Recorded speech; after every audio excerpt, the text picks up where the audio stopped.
जय हिंद। आज मैं लाया हूँ जीके जीएस का क्वेश्चन। तो चलिए यहाँ से स्टार्ट होता है। तो पहला क्वेश्चन है यहाँ पे कि हाइड्रोजन में कितने समस्थानिक है। तो हाइड्रोजन के कितने समस्थानिक है, तो राइट ऑप्शन हो जाएगा सी, 3 समस्थानिक है, प्रोटियम, ड्यूटेरियम और टाइटेरियम। नेक्स्ट क्वेश्चन यहाँ पे दूसरा नंबर है कि वायु में नाइट्रोजन का कितना प्रतिशत मात्रा है। तो वायु में नाइट्रोजन कितना प्रतिशत है, तो राइट ऑप्शन हो जाएगा सी, 78.03% है। ऑप्शन सी सही होगा। नेक्स्ट क्वेश्चन फिर है तीसरा नंबर कि गलने की प्रक्रिया को कहा जाता है। तो गलने की प्रक्रिया को क्या कहा जाता है, तो राइट ऑप्शन का संकलन कहा जाता है। गलने की प्रक्रिया को फ्यूजन, राइट ऑप्शन ये होगा, फ्यूजन कहा जाता है। तीसरा का ऑप्शन ये सही है। नेक्स्ट क्वेश्चन फिर है कि कौन सा तत्व सूर्य में सर्वाधिक मात्रा में पाया जाता है। तो कौन सा तत्व सूर्य में सर्वाधिक मात्रा में पाया जाता है, तो राइट ऑप्शन हो जाएगा हाइड्रोजन तत्व सूर्य में सर्वाधिक मात्रा में पाया जाता है। ऑप्शन ए सही होगा। नेक्स्ट क्वेश्चन फिर है पांचवा नंबर कि एक चमकदार अधातु है। तो एक चमकदार अधातु का नाम पूछा जा रहा है। तो राइट ऑप्शन हो जाएगा एक चमकदार अधातु आयोडीन है। ऑप्शन बी सही होगा। आयोडीन एक चमकदार अधातु है। ऑप्शन बी सही है।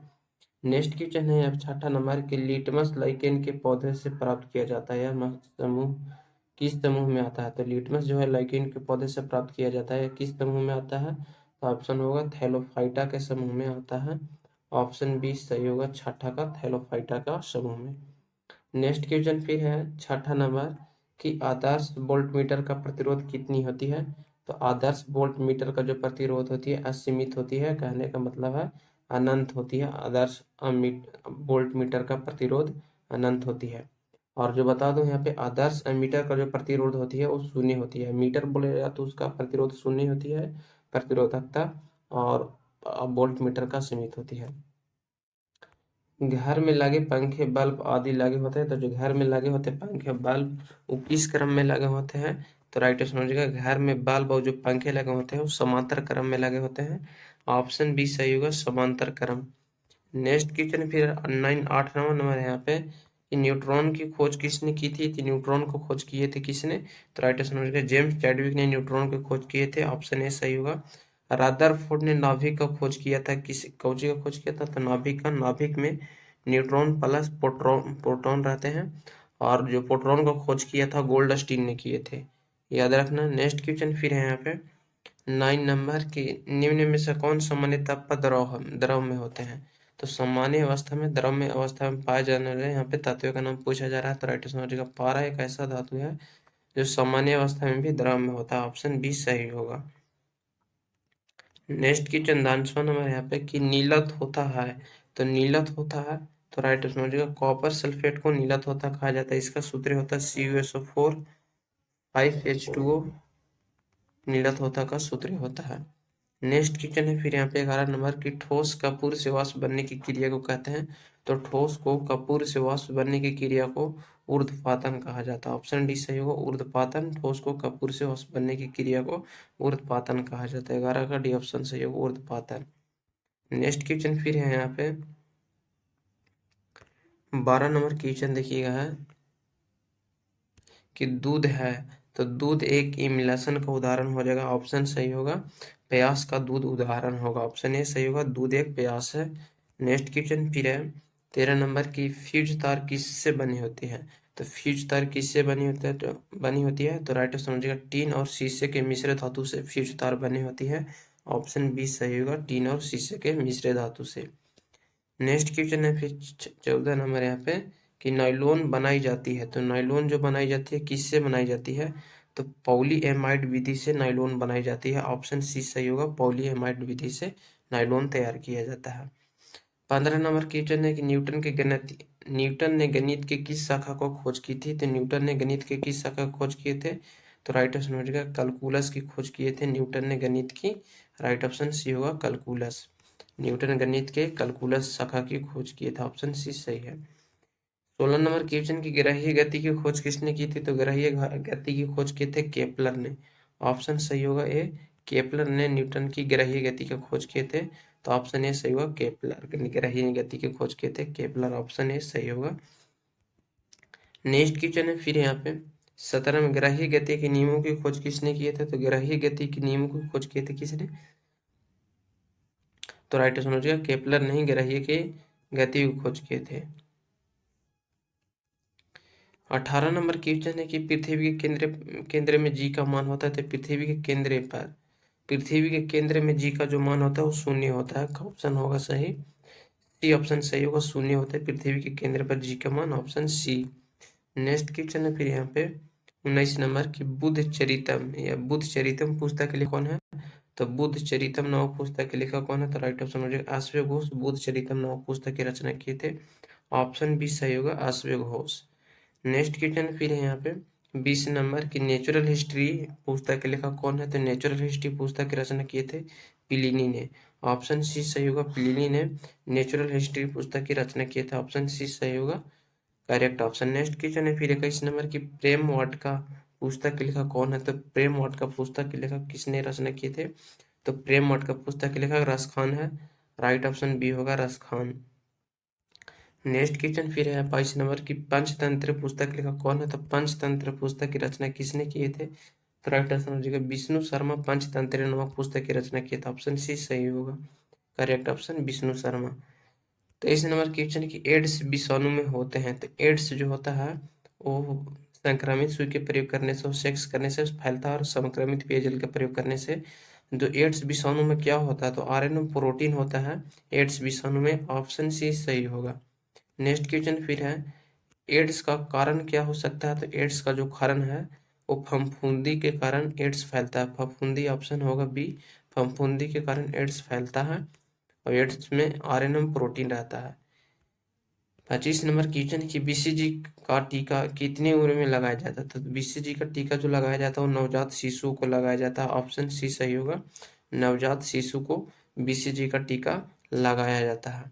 नेक्स्ट क्वेश्चन फिर है यहाँ पे 26 नंबर की चिकनगुनिया बीमारी फैलती है, तो चिकनगुनिया बीमारी जो फैलती है किससे फैलती है, तो राइट समझिएगा मच्छर से चिकनगुनिया बीमारी फैलती है, ऑप्शन ए सही होगा करेक्ट ऑप्शन, चिकनगुनिया बीमारी मच्छर से फैला जाता है। 27 नंबर क्वेश्चन की इबोला वायरस का नाम लिया गया है, तो इबोला वायरस का नाम जो लिया गया है एक नदी के नाम से इबोला वायरस का नाम लिया गया है, ऑप्शन बी सही होगा करेक्ट ऑप्शन, एक नदी के नाम से इबोला वायरस का नाम लिया गया था। 28 नंबर है कि निम्नलिखित में कौन सा बर्ड फ्लू विषाणु है, तो बर्ड फ्लू विषाणु का नाम पूछा जा रहा था, ऑप्शन सही होगा H5N1 बर्ड फ्लू विषाणु का नाम है, ऑप्शन डी सही है। नेक्स्ट क्वेश्चन यहाँ पे 29 नंबर कि पायरोमीटर किसके मापन में प्रयोग किया जाता है, तो पायरोमीटर किसके मापन में प्रयोग किया जाता है, तो ऑप्शन सही होगा उच्च ताप के मापन में पायरोमीटर का उपयोग किया जाता है, ऑप्शन सी सही होगा पायरोमीटर किसके मापन में, तो उच्च ताप के मापन में प्रयोग किया जाता है। नेक्स्ट क्वेश्चन है 30 नंबर की परमाणु के नाभिक में होते हैं, तो जो परमाणु के नाभिक में होते हैं क्या होते हैं, तो राइट आंसर का प्रोटॉन प्लस न्यूट्रॉन परमाणु के नाभिक में होते हैं, तो ऑप्शन ए सही होगा। प्रोटॉन जो होता है धनात्मक आवेशित धनात्मक होता है और न्यूट्रॉन जो आवेशहीन होता है, और प्रोटॉन इलेक्ट्रॉन जो होता है इन आवेशित होता है, याद रखना परमाणु के नाभिक में प्रोटॉन एवं न्यूट्रॉन होता है। परमाणु के नाभिक को खोज किए थे रदरफोर्ड ने।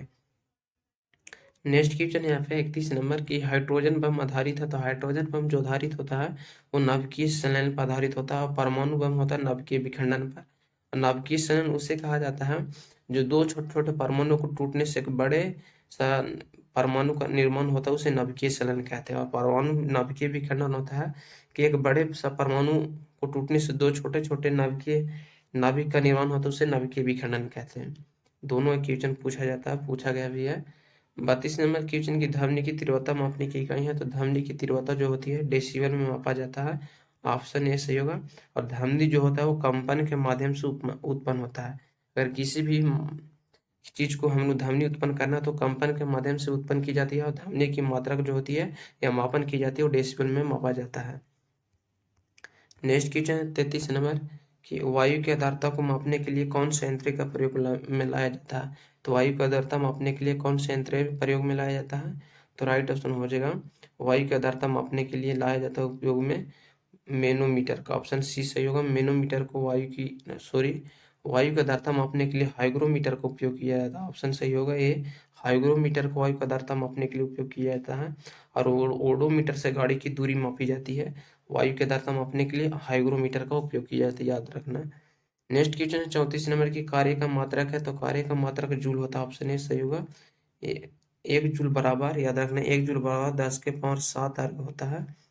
क्वेश्चन याद रखना, एक जूल बराबर 10 के पावर -7 अर्ग होता है, तो कार्य का मात्रक जूल होता है। नेक्स्ट क्वेश्चन फिर है कि हमें वास्तविक सूर्य से कुछ समय या कुछ मिनट पहले ही पूरे सूर्य दिखाई देने लगता है, तो इसका कारण क्या है? जब सूर्य उगता है नहीं, तो उसके पहले भी हमें सूर्य आभासी दिखाई प्रतीत होता है। इसका कारण है प्रकाश के अपवर्तन के कारण हमें कुछ मिनट पहले ही सूर्य दिखाई देने लगता है, तो यह प्रकाश के अपवर्तन के कारण होता है, ऑप्शन ए सही होगा। 36 नंबर क्वेश्चन की, धमनी की तरंगें सर्वाधिक तीव्र गति करती है, तो धमनी की जो गति हो सर्वाधिक मात्रा में कहाँ गति करती है? तो राइट आंसर हो जाएगा, धमनी की तरंगें हो तीव्र मात्रा में ठोसों में सबसे अधिक मात्रा में गति करती है, ऑप्शन ए सही होगा। निर्वात में धमनी की जो गति होने के बराबर होती है। नेक्स्ट क्वेश्चन फिर यहाँ पे 37 नंबर की, डॉपलर प्रभाव संबंधित है। डॉपलर प्रभाव जो संबंधित हो धमनी से संबंधित है, तो डॉपलर का प्रभाव ऑप्शन ए सही होगा, धमनी से। 38 नंबर क्वेश्चन, निम्न कौन अस्थायी कण है? तो अस्थायी कण के बारे में पूछा, राइट ऑप्शन होगा। तो कौन इनमें अस्थायी कण है? तो राइट ऑप्शन हो जाएगा इलेक्ट्रॉन जो है अस्थायी कण का उदाहरण होता है, ऑप्शन सी सही होगा, इलेक्ट्रॉन अस्थायी कण है। नेक्स्ट क्वेश्चन फिर यहाँ पे, ऐसे तो न्यूट्रॉन को भी बोला जाता है। 39 नंबर क्वेश्चन के, पानी में डूबी एक छड़ी की समृद्धि के कारण मुड़ी हुई प्रतीत होती है, तो पानी में डूबी हुई छड़ी या सिक्का टेढ़ी मुड़ी हुई प्रतीत होती है, तो प्रकाश के अपवर्तन के कारण प्रतीत होती है, ऑप्शन सी सही होगा 39 का। नेक्स्ट क्वेश्चन फिर यहाँ पे है 40 नंबर। तो जय हिंद दोस्त, आज का वीडियो में इतना ही। वीडियो पसंद है चैनल को सब्सक्राइब जरूर कीजिएगा, वीडियो को शेयर कीजिएगा। पीडीएफ लेने के लिए डिस्क्रिप्शन में लिंक डाल दूंगा टेलीग्राम चैनल का, वहाँ से ज्वाइन हो सकते हैं।